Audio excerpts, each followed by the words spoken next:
Over a year ago, I got a call from General Counsel for the Indiana Supreme Court, wondering if I would accept the assignment of the investigation into the potential misdeeds of Jamey Noel.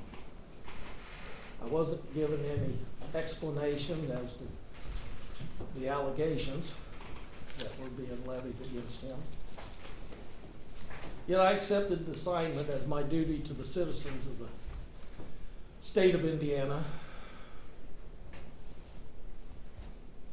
I somehow got in touch with Officer Heron and asked him, what is this case about? I didn't know anything about it. He gave me a short explanation that there were some suggestions that there was perhaps some forgeries for an officer to get a pension he didn't earn, and some misappropriations of money. So I had a bit of an explanation, and then he set about his task of investigating. And Officer Grew, I agree with you. Officers Heron and Hanson have been exemplary detectives. One afternoon, I received a text from Officer Heron that said, "Are you available for a search warrant affidavit and probable cause?" And I said, yes. I said, can you tell me a little bit what it's about? He said, "I believe I found all the missing shipping containers that were obtained by Clark County Sheriff's Department, but that are now missing." And there was a short delay, and it said, "and a train." I immediately had to call him because I couldn't believe what I was hearing. I said, "Did you really say a train?" He said, "Yeah, a train."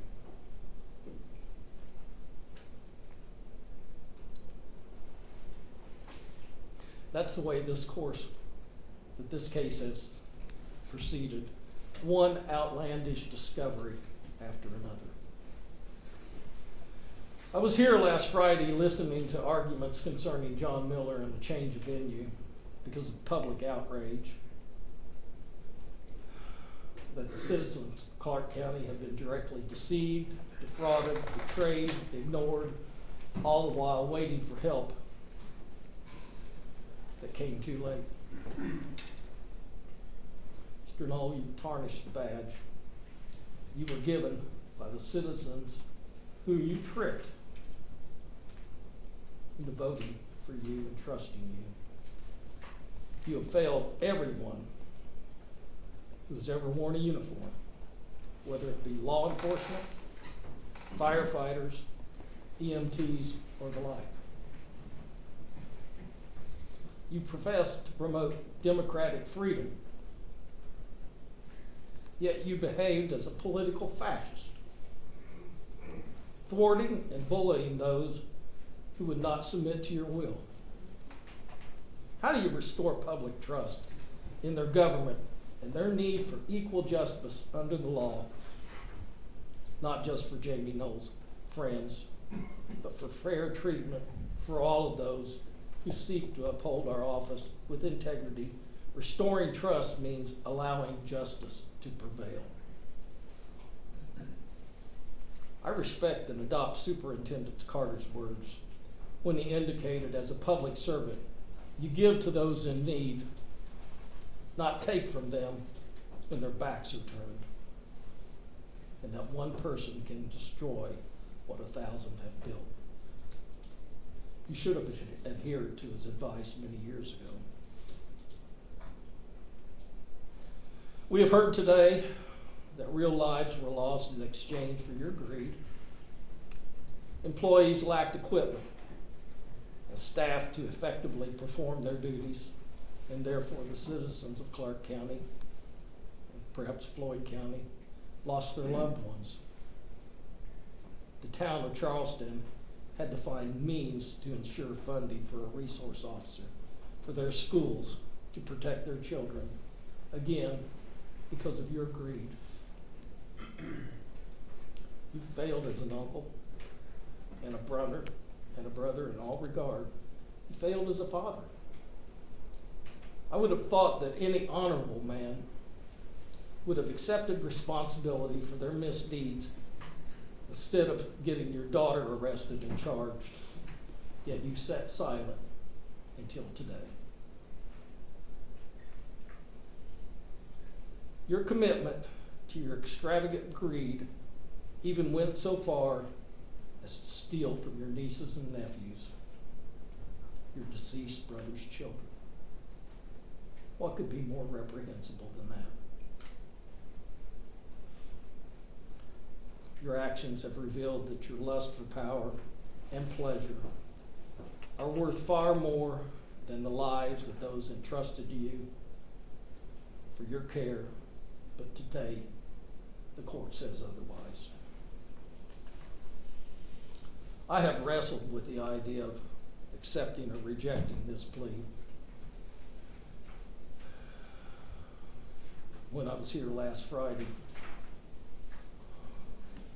counsel for Mr. Miller made argument that everybody wants you to do a lifetime in prison.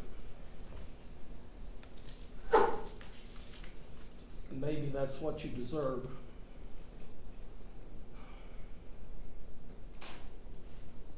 But the law will not allow me to do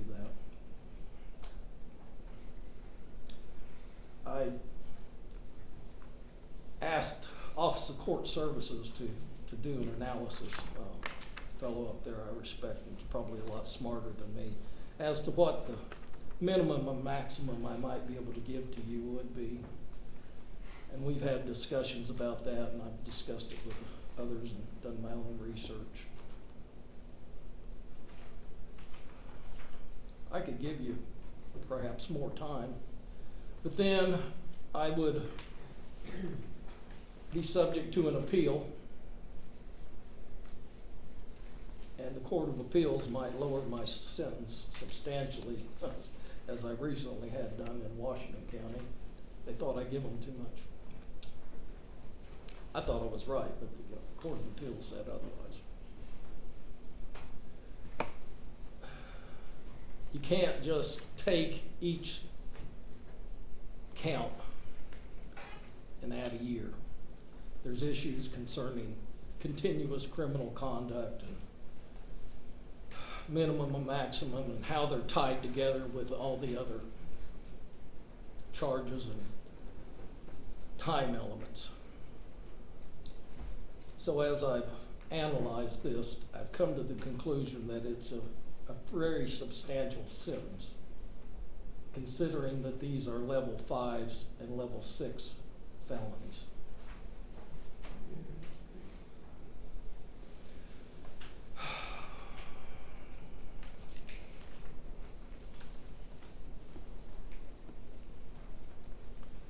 And I also listened today carefully. And not one of them indicated that they wanted you to spend more time in prison. They wanted you to remember your deceased brother for the rest of your life and what you did to his children. Some of them want you to suffer. And you can understand that, I would hope, considering how you betrayed everybody that you possibly knew. Everybody that thought you were their friend.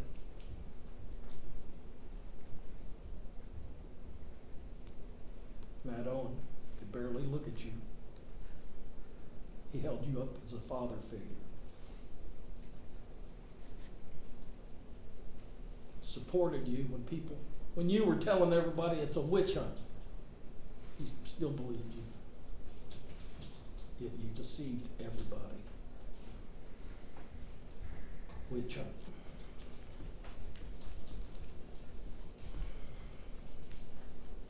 Way to deflect responsibility. So, with reluctance, will accept the plea agreement.